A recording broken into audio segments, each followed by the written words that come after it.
I still don't fully understand what happened that night. I've tried to make sense of it, but I can't. And honestly, I'm not sure I want to. It was October, maybe 2 years ago now.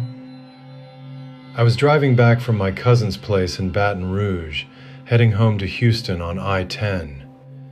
It was late, probably around midnight, and I was tired. Not falling asleep tired, just that kind of heavy tired, where everything feels a little off. You know what I mean. The road looks too long. The dark outside your windows feels too close. I had my phone mounted on the dash, GPS running, music low. Normal stuff. Nothing weird at all. Then my GPS did something I'd never seen it do before. It rerouted me. Just like that, no warning. It pulled me off I-10 and onto this smaller road called Route 9. I remember thinking that was strange because I'd driven that stretch of I-10 100 times and never had any issues. No construction, no accidents, nothing. But I was tired, and I figured maybe there was something up ahead I didn't know about, so I followed it. Route 9 was dark. I mean really dark. No streetlights, no other cars, just flat Louisiana land stretching out on both sides of me. Trees in the distance looked like black walls. I had my high beams on and they barely felt like enough. After about 10 minutes, I started to feel uneasy. Not scared exactly, just wrong. Like when you walk into a room and you can tell two people were just arguing, even though nobody's saying anything. That kind of feeling. Thick and quiet and bad. Then I saw the car on the shoulder. It was a white sedan, older model, hazards flashing. I slowed down. I'm from Texas. You stop for people broken down on empty roads because you'd want someone to stop for you. That's just how I was raised. I pulled up behind it and kept my headlights on, engine running. I sat there for a second, just looking. No one was standing outside, no one waving me down. I almost drove off. I should have driven off. But I saw someone in the driver's seat. Just a silhouette, not moving. I thought maybe they'd had a medical thing, heart attack, something like that. So I got out. The air smelled like something burnt, not like a tire, more like when you leave meat on a grill too long and forget about it. I walked up to the driver's side window and knocked on it. The person inside turned to look at me. It was a woman, maybe 50 or 60 years old. She had gray hair and she was gripping the steering wheel with both hands, even though the car wasn't running. She looked at me, and I can't explain the expression on her face. It wasn't scared, it wasn't relieved, it was nothing, completely blank, like the lights were on, but nobody was there. I asked if she was okay. She didn't answer. I asked if she needed me to call someone. Nothing. She just stared at me. I pulled out my phone to dial 911, and that's when I noticed it. There was no signal. 0 bars. Out here in the middle of nowhere, with nothing but flat, dark land around me, I had no signal at all. I looked back at her through the window and asked one more time if she was okay. She smiled, and I felt my stomach drop straight through the pavement. It wasn't a normal smile. It was too wide, too slow, like she had to remember how to do it. And she turned her head back forward and just stared out through her windshield at the empty road ahead. I walked back to my truck fast. I wasn't running. I told myself I wasn't running. I got in and I locked the doors and I pulled back onto the road and I drove. I didn't look in my rearview mirror for a long time. When I finally did, her hazards were gone. The shoulder was empty. The road behind me was just black. I found my way back to I-10 about 20 minutes later, and I didn't stop again until I hit a Buc-ee's in Winnie, Texas. I sat under those bright lights in that parking lot and just breathed for a while. Here's the part I can't shake. When I got home, I looked up Route 9 in that part of Louisiana. I found it on the map. And then I found something else, a news article from 8 months before that night. A woman had died on Route 9. Car trouble, alone, middle of the night. She'd been there for almost 2 days before anyone found her. The article had a photo. I recognized her immediately. Gray hair, same age, same car, same white sedan.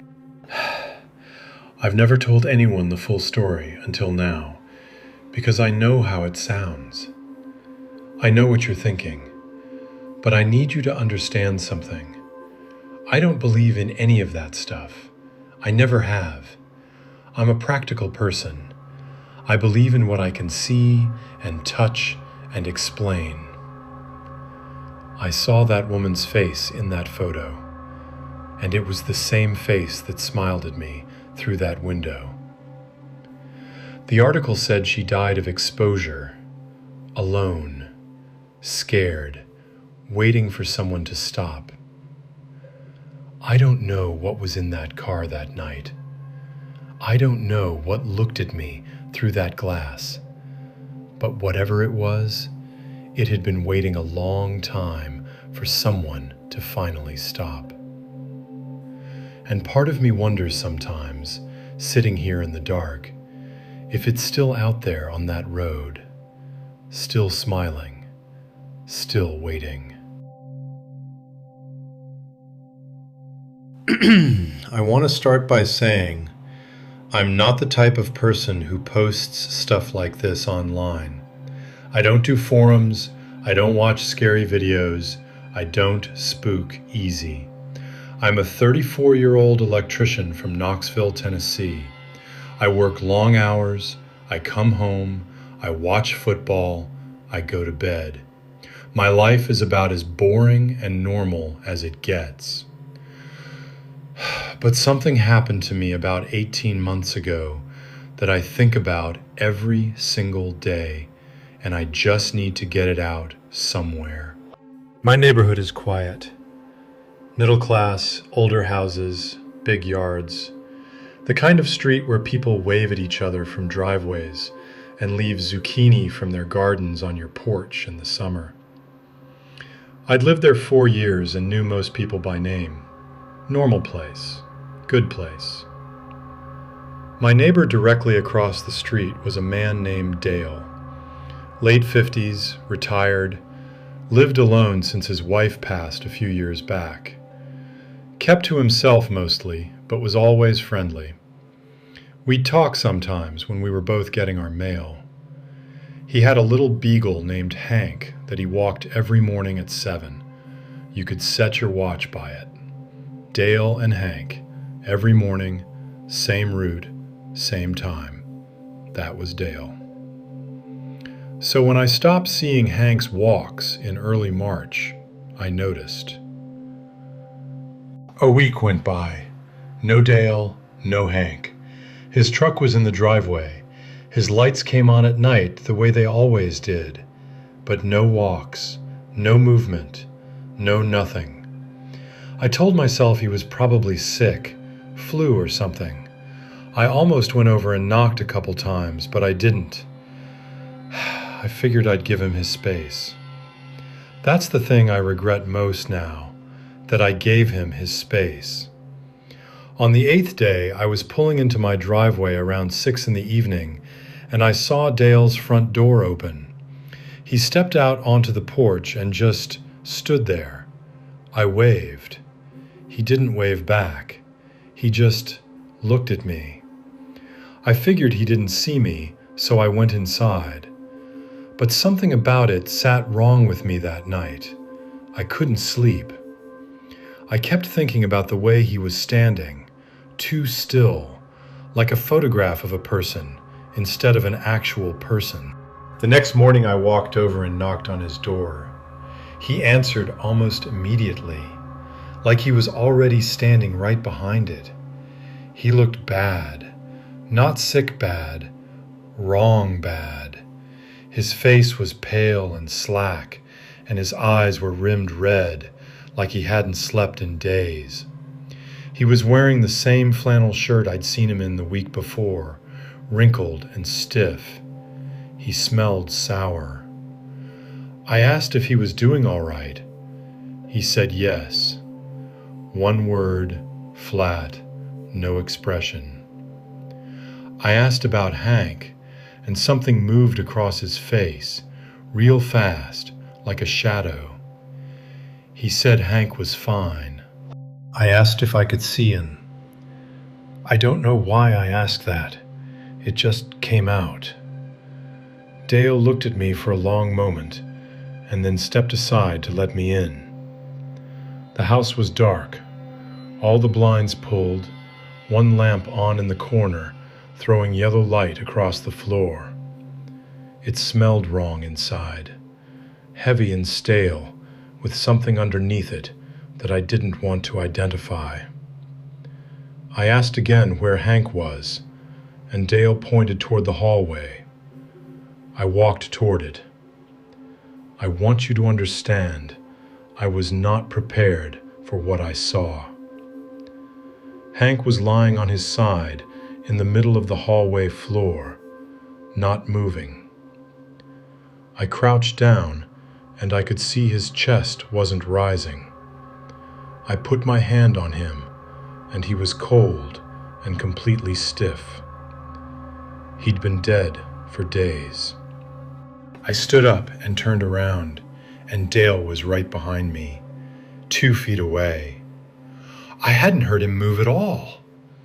Up close, his eyes were strange, not glazed like someone drunk or sick, just empty, like looking at a window with nothing on the other side. I said I was sorry about Hank. He said nothing. I told him I was going to head out, and I moved past him and walked to the front door, trying not to move too fast, trying to stay calm. And I got outside and crossed the street and went inside and locked my door. I called the non-emergency police line, told them I was concerned about my neighbor, that something seemed wrong, and his dog had died inside the house. They said they'd send someone to do a welfare check. 2 officers showed up, maybe 40 minutes later. I watched from my window. They knocked. Dale answered. They talked for a few minutes on the porch. Then they left. I called back and asked what happened. The officer I spoke to said Dale seemed fine, a little sad about his dog, but otherwise okay. She said he told them he'd been sick all week and hadn't gotten around to taking care of the body yet.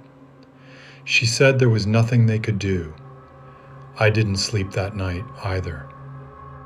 3 days later, a Thursday morning, I was leaving for work around 6:30, and I stopped cold at my front door.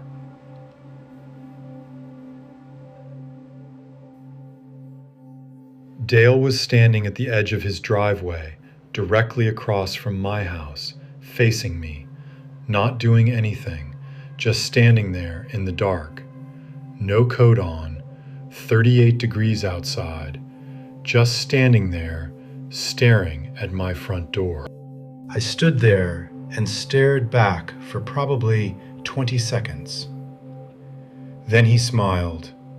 Same slow, wrong smile that didn't fit his face right. I got in my truck and I drove to work, and I called my landlord that afternoon and broke my lease. I found out 4 months later from a woman who still lives on that street. She reached out to me through a neighborhood app after I'd mentioned moving suddenly. She wanted to know why I'd left so fast.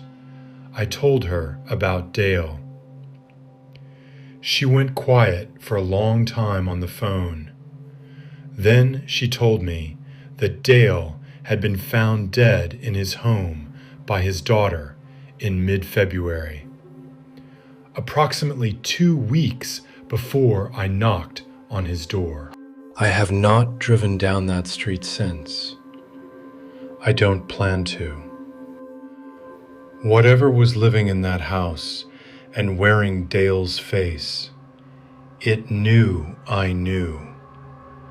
And the worst part, the part that keeps me up at night even now, is that when I think back to that morning, standing frozen in my doorway, staring at that thing across the street in the dark and the cold, it was standing exactly where I park my truck, right next to my front door. It had already crossed the street. Let me just say up front that I've been going back and forth about whether to share this for a long time. I'm not looking for attention, and I'm not trying to go viral or whatever. I'm a 28-year-old nursing student from Asheville, North Carolina, and I'm a pretty logical, grounded person. My friends would describe me as skeptical, the kind of person who needs an explanation for everything. I don't scare easy, and I don't exaggerate. I just need someone out there to tell me if anything like this has ever happened to them, because I feel like I'm losing my mind a little bit. This happened in late September, about a year ago. I'd been under a lot of stress from school, and a friend of mine suggested I take a solo weekend trip to clear my head. I'd done solo hiking before, nothing crazy, just day trails mostly. I decided on the Pisgah National Forest area outside Asheville. I'd been there a few times before. Marked trails, well-known area, nothing remote or dangerous. I packed a bag, told my roommate where I was going, and drove out on a Friday afternoon.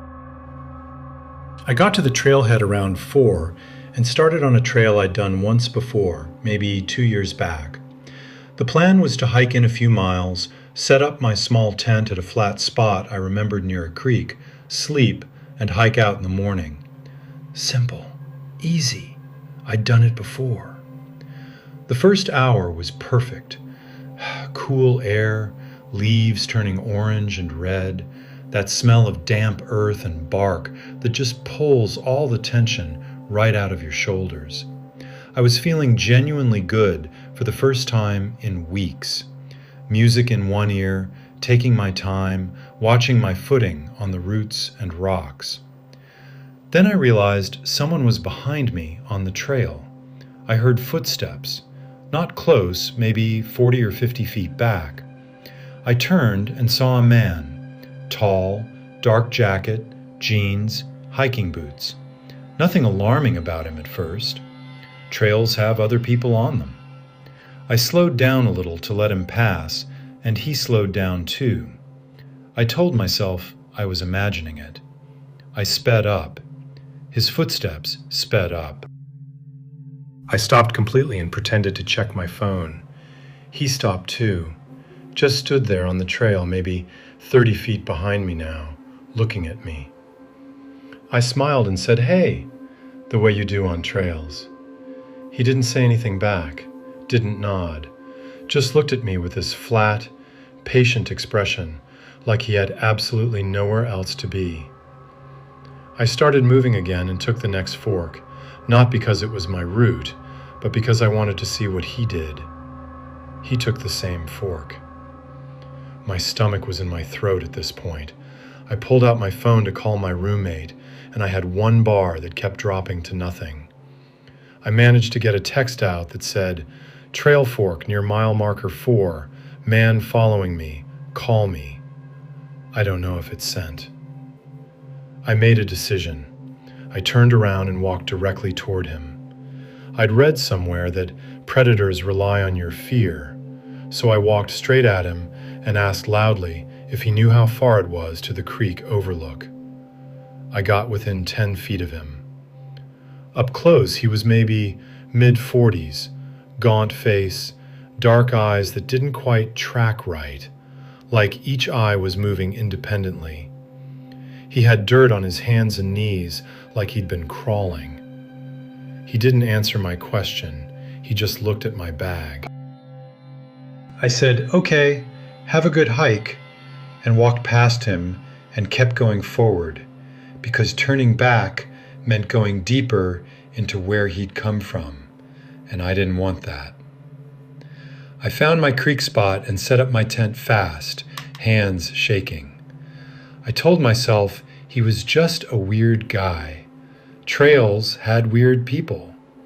I'd been on edge from school stress, and I was reading too much into it. I got into my tent around 7:30 when it got dark, and I zipped it up and lay there, listening to the creek. Around midnight, I woke up. There was breathing outside my tent. Not wind, not an animal. Slow, controlled, human breathing about 2 feet from the side of the tent wall. I lay completely still, eyes open in the dark, not moving a single muscle. My whole body was ice. The breathing stayed steady and slow, like whoever was out there was in no hurry at all, like they had all the time in the world, like they were just waiting to see what I would do. It lasted maybe 4 minutes. Then it stopped. I didn't sleep again. I lay there until gray light started coming through the tent fabric. And then I packed everything in under 3 minutes, and I walked out fast. Not jogging, walking, because something told me not to run. About a mile from the trailhead, I found something on the path that stopped me completely. My roommate's full name and phone number were written in the dirt across the trail, scratched into the mud in large, careful letters. Her name, her number, nothing else, just sitting there, waiting for me to find it. My roommate's number is not in my phone under her full name. It's saved under a nickname we've used since college. Nobody who looked at my phone would see her real name attached to that number. I have no explanation for that. None. I've thought about it for a year, and I cannot explain it, and I don't want to think about what it means. I got to my car, and I drove home without stopping once. Asheville PD took a report. They sent someone to walk the trail. They found nothing. No man, no footprints near my campsite, no writing in the dirt. The officer I spoke to was kind, but I could tell she thought I was a stressed-out college kid who had a bad night alone in the woods. Maybe she was right. But my roommate's name was in that dirt. Her full name that I never use. Written by someone who had gone through my phone while I was sleeping in that tent. Someone who wanted me to know exactly what they were capable of, and exactly what they now knew.